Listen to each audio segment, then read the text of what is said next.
The ironic show clips में आपका स्वागत है। कम टाइम में ज़्यादा सीखना है तो तुरंत सब्सक्राइब कर लें। डब्ल्यूएचओ के कुछ रिपोर्ट्स देख रहा था, नंबर्स देख रहा था। इन इंडिया हम ऑलमोस्ट 100 मिलियन क्रॉस कर चुके हैं, 100 मिलियन से जस्ट अप है in terms of diabetes as a right. Number. So when you look at 100 million, right, जो 10 करोड़, अगर 100 140 141 करोड़ की आबादी में आप 10 करोड़ देखिए, which is almost 11% right. Of the population जो कि डायबिटिक है। एंड अब हम एक धीरे धीरे इंडिया एक ग्लोबली डायबिटिक कैपिटल भी बनता जा रहा है। बिल्कुल। So these are scary numbers. तो सबसे पहले तो अभिषेक जी, मैं आपसे जानना चाहूंगा बहुत ही सिंपल वे में, अगर हमें समझाना पड़े, व्हाट इज डायबिटीज? डायबिटीज को ज्यादातर लोग शुगर से जानते हैं। बहुत सारे लोग बोलते हैं यस। कि मधुमेह की बीमारी या डायबिटीज की बीमारी, बट आई थिंक जो कॉमन ऑडियंस जानती है वो बात करती है कि आपको क्या शुगर हो गया कि नहीं हो गया। तो व्हाट इज शुगर? शुगर से हम एज ए यंग ऑडियंस समझते हैं कि मीठा होना या ऐसे कैलोरीज बढ़ जाना। तो आपको समझना पड़ेगा, डायबिटीज का मतलब होता है कि आपके शरीर में जो शुगर या कैलोरीज जो होती हैं वो प्रॉपरली डाइजेस्ट नहीं हो रही। नॉर्मली हमारे हम्म। बॉडी में जो शुगर होती है, जो खाली जो ग्लूकोज होता है, ब्लड ग्लूकोज लेवल, वो नॉर्मली खाली पेट होता है 100 से कम, और नाश्ते के 2 घंटे बाद या खाने के बाद रहता है 140 से कम। सो जब राइट। भी ये शुगर लेवल्स जो हैं खाली पेट, अगर आपने लैब टेस्ट कराया, आपके 126 से ज्यादा हैं, या 2 घंटे बाद वाली शुगर आपकी 200 से ज्यादा है, तो आपको हम बोलते हैं डायबिटीज हो गई है। तो डायबिटीज होती क्यों है? मतलब डायबिटीज जनरली दो टाइप की होती है। अगर हम 20 साल से कम एज में बात करें तब हम बोलते हैं कि इसको यंग ऑनसेट या टाइप 1 डायबिटीज हो रही है। जैसे आपने बताया आपके पेरेंट्स की हिस्ट्री हम्म। थी, स्ट्रॉन्ग फैमिली हिस्ट्री थी। तो जब भी स्ट्रॉन्ग फैमिली हिस्ट्री होती है तब होती है टाइप 2 डायबिटीज। तो टाइप 2 डायबिटीज में इंसुलिन बहुत ज्यादा होता है, लेकिन but it is not able to work well, वो काम नहीं कर पाता है। आजकल राइट। हम ज्यादातर फिजिकली इनएक्टिव रहते हैं, हम इतने लेजी हो गए हैं कि वी डोंट गो आउटसाइड। तो जब हम एक्स्ट्रा जो कैलोरीज कंज्यूम करते रहते हैं और फिजिकल एक्टिविटी नहीं करते, तो हमारा जो इंसुलिन हार्मोन है वो कैलोरीज को पचा नहीं पाता है, एंड वो फिर धीरे धीरे एडजस्ट करता है और बाद में इट गेट्स फेल। तो diabetes is basically due to our bad lifestyle and consumption of excess calories. तो ये एक लाइफस्टाइल बेस्ड डिजीज है जिसको आप खुद ही जितना समझेंगे कि क्यों है, तभी फिर आप इसका सॉल्यूशन कर पाएंगे। सर, अगर मैं अपना पर्सनल एग्जांपल लूं, जैसे अभी आपने कहा कि जैसे I have a high chance of having diabetes, क्योंकि मेरे मदर फादर दोनों तरफ से ही अ, वो डायबिटीज का एक जेनेटिकली रहा है। Now, if Ronik as a person, जिनके दोनों पेरेंट्स डायबिटिक हैं, अगर मुझे आगे जाके डायबिटीज नहीं होने देना है, तो क्या ये है कि मैंडेटरी है कि रॉनिक को होगा ही होगा, और is there something that Ronik can personally do in terms of diet, in terms of exercise मैं कर सकता हूँ, मैं अपना लाइफस्टाइल चेंज कर सकता हूँ, खाने में डाइटरी चेंजेस कर सकता हूँ, जिससे मैं इसको अवॉइड कर सकूँ? Is it possible?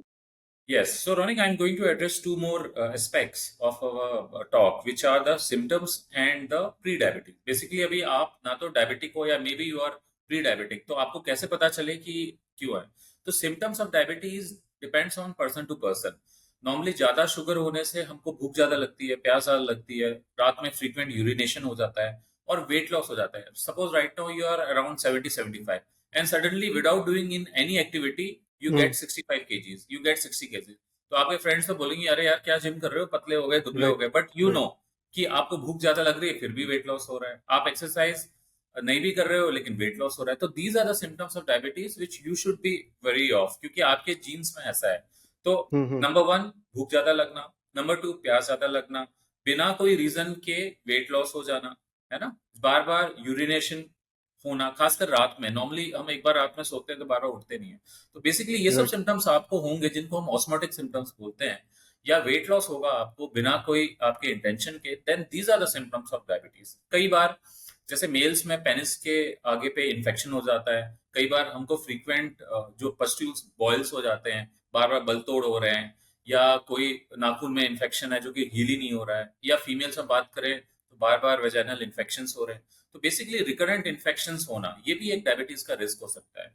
तो अगर ये सारी चीजें, मतलब खुदा ना खास्ता आपको हो या किसी को भी हो, हमारे लिसनर्स में से किसी को हो और उनकी अगर फैमिली हिस्ट्री है, तो that are the first symptoms of diabetes that उनको क्लिक करे। अब नेक्स्ट सवाल आता है, व्हाट इज प्री डायबिटीज? हुँ, जैसे कि मैंने शुरू में बताया था कि 100 के फास्टिंग 100 के नीचे हम नॉर्मल बोलते हैं एंड 126 के ऊपर डायबिटीज बोलते हैं। तो अगर किसी की फास्टिंग शुगर 100 से लेके 125 आती है तो हम उसे प्री डायबिटीज बोलते हैं। ऐसे ही अगर 2 घंटे के बाद की शुगर अगर 140 से कम है तो वो नॉर्मल है, 200 से ज्यादा है तो वो क्लियर कट डायबिटीज है, और अगर 140 टू 199 आता है तो वो होती है प्री डायबिटीज या बॉर्डर लाइन डायबिटीज। ओके। इन दोनों टेस्ट के अलावा एक HbA1c टेस्ट होता है।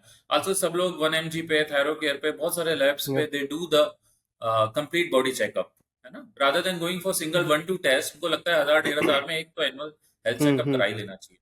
तो उसमें आप हमेशा देखोगे एक HbA1c टेस्ट होता है। तो HbA1c टेस्ट या इज अ टेस्ट जिससे कि ये पता चलता है कि आपके 3 मंथ्स में कितना एवरेज चल रहा है, और उसकी वैल्यू परसेंटेज में होती है। शुगर की वैल्यू राइट, होती है राइट। मिलीग्राम पर डेसिलीटर में, HbA1c की वैल्यू परसेंट में होती है। तो अगर आपका HbA1c नॉर्मली 5.6 या उससे कम है 3 मंथ्स का एवरेज, तो इट इज नॉर्मल। 6.5 और कम ज्यादा है तो इट इज एबनॉर्मल, और 5.7 टू 6.4 इज प्री डायबिटीज। तो बेसिकली ये जो क्लिनिकल सिम्टम्स हैं हुँ, हुँ, और हुँ। हमारे fasting, HbA1c, 2 hours post sugar और एक रैंडम शुगर, इनके बेसिस पे आप डिसाइड कर सकते हो यू आर एट रिस्क और नॉट। And at least once a year तो हमको कर लेनी चाहिए चेकअप। तो सर जो मेरा एक सवाल था, जो मैंने बोला कि मेरे पर्सनली अगर मैं अपना पूछूँ टाइप 2, जैसे मेरे my mother and my father दोनों इंसुलिन लेते हैं।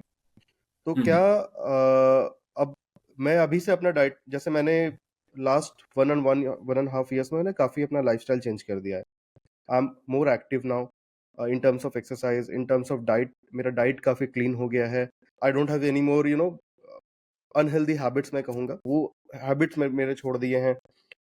एंड दैट हैज़ मुझे अंदर से मतलब काफ़ी चेंजेस खुद को लगते हैं। ऑब्वियसली जो अगर आप ये सब चीज़ें थोड़ा क्लीन कर ले तो आपको लगता है। तो क्या दिस हेल्प अदर्स आल्सो कि वो अपना, अगर आप टाइप 2 डायबिटिक में अगर आपके parents, then also you can avoid getting diabetes? Yes, बिल्कुल, एग्जैक्टली। exactly. जैसे कि हमने पहले बात की व्हाट इज डायबिटीज में, कि हम जो एक्स्ट्रा कैलोरीज दे रहे हैं और एक्टिविटी नहीं हाँ, कर रहे हैं, तो दैट इज द रीजन। तो आपने खुद ही बताया कि आपने थोड़ा कैलोरीज को कट कर दिया और फिजिकली एक्टिव किए। तो जब भी हम, मैं अपने लिसनर्स को जरूर ये बहुत इंपॉर्टेंट मैसेज देना चाहता हूँ कि जब भी हम एक्सरसाइज करते हैं तो हमारी बॉडी बिना इंसुलिन के भी ग्लूकोज को या कैलोरीज को मेटाबोलाइज कर लेती है। बेसिकली एक्सरसाइज से हैप्पी हार्मोन्स तो निकलते हैं, आप सभी लोग को हुँ, पता है, या बट कुछ हैप्पी मैसेंजर्स निकलते हैं जो बिना इंसुलिन के हेल्प के आपके ग्लूकोज को मेटाबोलाइज कर लेते हैं। तो basically if you are doing exercise, your insulin has to do less of work, your body has to secrete less of insulin. जब बॉडी के रिसोर्सेस अच्छे से यूटिलाइज होंगे तो ऑब्वियसली आपको डायबिटीज नहीं होगी। तो definitely these are going to work for you. Basically अगर मैं से इसको थोड़ा-सा और मतलब ब्रेक डाउन करूँ थोड़ा और मतलब सिंपल टर्म्स में for my own simple. Understanding, तो जैसे हम कुछ भी खाना खाते हैं, तो हमारे बॉडी में जाके एट द माइक्रो लेवल वो ग्लूकोज में कन्वर्ट होता है, right. Which ultimately gives us energy, right? Yes. जब वो ग्लूकोज, अगर मैं उसको सिंपल टर्म से बोलूँ शुगर, तो वो ग्लूकोज जब मेरी बॉडी और मेरा जो पैंक्रियास है that is secreting insulin to insulin. Regulate and control that glucose level. Okay. अगर मेरी बॉडी वो ग्लूकोज बना रही है, इट हैज टू वो मेरे ब्लड स्ट्रीम में अब्सॉर्ब होना चाहिए, विच विल फाइनली मेरे सारे ऑर्गन्स में जाएगी। जब मुझे शुगर है, अगर किसी को diabetic, if someone is diabetic, तो वो शुगर तो बन रहा है, इंसुलिन भी बन रहा है, लेकिन इंसुलिन उस शुगर को तोड़ नहीं पा रहा है, उस शुगर को सही जगह पे नहीं पहुंचा पा रहा है। तो is that what it is in very very yes. Layman term की, और बहुत ही सिंपलर टर्म्स में यही है समझाने के लिए। बस इसमें 2 लाइन और ऐड कर देता हूँ। इंसुलिन जो है, वो जो शुगर है या ग्लूकोज है, उसको मसल्स में और फैट सेल्स के अंदर भेजता है और राइट। बॉडी में ऑर्गन्स को भेजता है ना? आप अगर एक्सरसाइज करोगे तो ये जो एक्शन है इंसुलिन का, हम्म, ये अपने आप होने हम्म। लगता है। उसके लिए इंसुलिन को ओके। एक्स्ट्रा निकलना नहीं पड़ेगा, एक्स्ट्रा काम नहीं करना पड़ेगा। अगर आपको ये क्लिप अच्छा लगा तो इस चैनल के बाकी क्लिप्स को भी जरूर देखें और सीखते रहें।